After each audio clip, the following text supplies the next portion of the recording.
Diputada Mariana Zubik, hasta aquí hay dos o tres reflexiones de la doctora Elisa Carrió.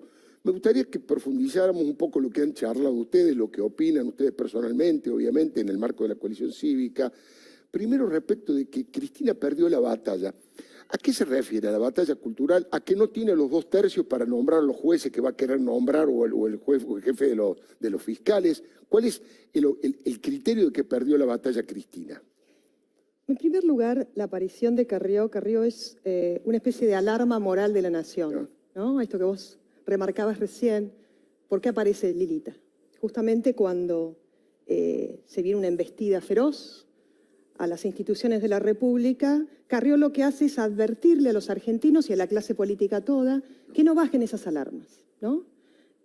Gracias a su trayectoria y a su experiencia, y a la nuestra, ¿no? Desde Santa Cruz, porque el tema es no hacer, como ella bien dice en eso que nos envió a todos los legisladores, no hay que hacer análisis lineales de los acontecimientos teniendo memoria, ¿no? Haciendo un análisis de la historia reciente. Claro. Mira, hay una frase de Carrió que te puede describir, creo que en gran parte, lo que pasa en la Argentina y por qué motivo en la Argentina siempre repetimos la historia. Porque nos encontramos quizás, vos y yo y muchos de los argentinos, en un mismo lugar, desde hace 12 años o 14 años atrás, en mi caso 30 años atrás. Carrió dice lo siguiente, y yo esto lo repito mucho, me parece que es clave. Sin memoria, los sujetos no son, los pueblos no existen y las naciones no se entienden. Entonces, cuando nosotros apelamos a la memoria, podemos hacer un análisis profundo político, porque es esencial comprender que el kirchnerismo no es fortuito lo que hace, hay una estrategia y hay un manual de acción política de ejercicio del poder político y que te lo demuestran los hechos en el ejercicio político de 30 años en la provincia de Santa Cruz, 12 años en la Nación y luego ahora, ¿no? Entonces, ¿por qué Carrió sale de esta forma ahora? Porque ella advierte que si avanzan con esta supuesta reforma judicial, estaríamos en serio riesgo en la República y las consecuencias pueden llegar a ser irreversibles. Te lo digo yo como santacruceña. Cuando fueron por el Poder Judicial, aún hoy estamos pagando las consecuencias en Santa Cruz y el daño fue irreversible, prácticamente irreversible, ¿no? Es toda una generación. Entonces, ¿a qué se refiere Lilita con esto? Fundamentalmente entiendo a la lucha que ella quiere instalar, Cristina, como lo hizo en Santa Cruz, que es cultural. Pero ¿qué sucede? Más de un 50% de los argentinos empoderados que escuchan estas alarmas que Carrió enciende, estas alarmas morales, que son necesarias para no caer en esa ceguera moral. Claro, para no naturalizar las cosas. Para no banalizar el mar y naturalizar este tipo de prácticas.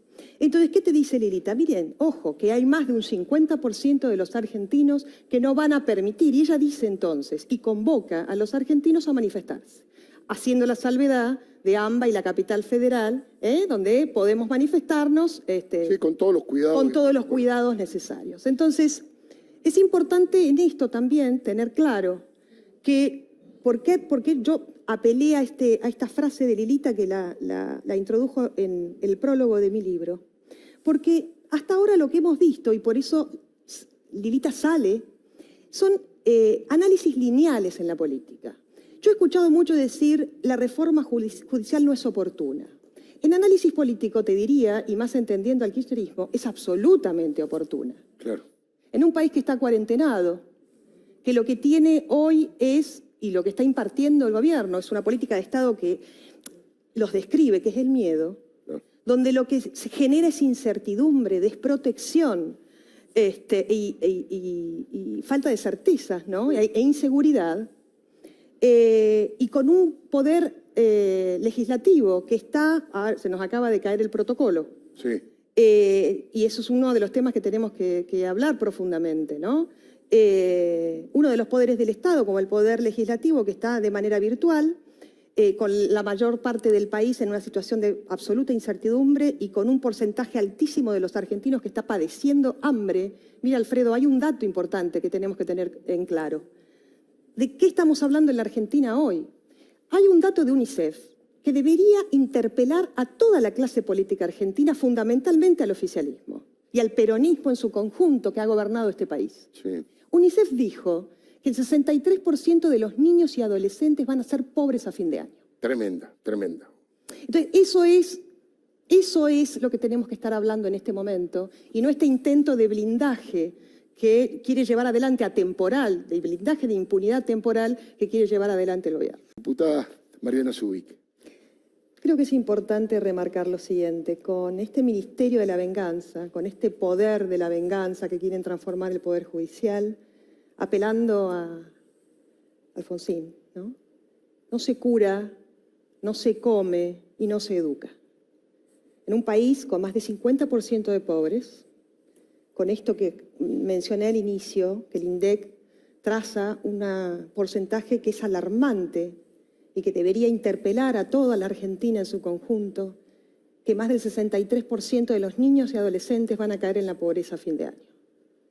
Entonces, esto, que además va a significar cifras onerosas al Estado, porque se hablan de cerca de 4.000 o 5.000 millones para llevar adelante esta reforma, en un país quebrado, sin dinero, y con niños que están pasando hambre, es un crimen. ¿Entiende?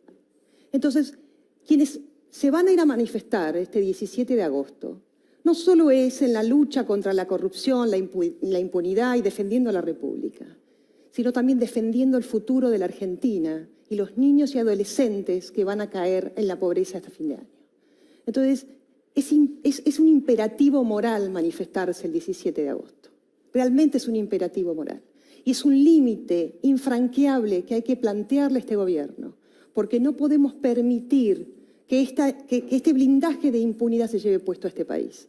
No contentos con haber saqueado al Estado, utilizan el Estado para tratar de blindarse. Y eso es imposible en la Argentina, porque más del 50% de los argentinos que se levantan temprano, que van a trabajar, que está en riesgo su trabajo, que muchos de ellos no pueden llevar un plato de comida a su casa, en este momento se han dado cuenta que este gobierno que decía representar a los pobres les ha dado la espalda. Los ha usado para llegar al poder y hoy les está dando la espalda. Y esto está pasando en los lugares más vulnerables de la Argentina. Porque nosotros estamos viendo, todos nuestros diputados de la coalición cívica y del resto de Juntos por el Cambio, ayudamos a muchos comedores del interior del país, de la capital federal y de la provincia de Buenos Aires. Y vemos en la cara de muchos de ellos que lo que te plantean es no quiero perder mi dignidad. Necesito que me devuelvan el trabajo. Y eso es un imperativo moral y una obligación de la mafia que gobierna este país. Así que yo abrazo a los argentinos de buena voluntad que van a salir a manifestarse en defensa de los valores y principios que heredamos de nuestros padres y nuestros abuelos.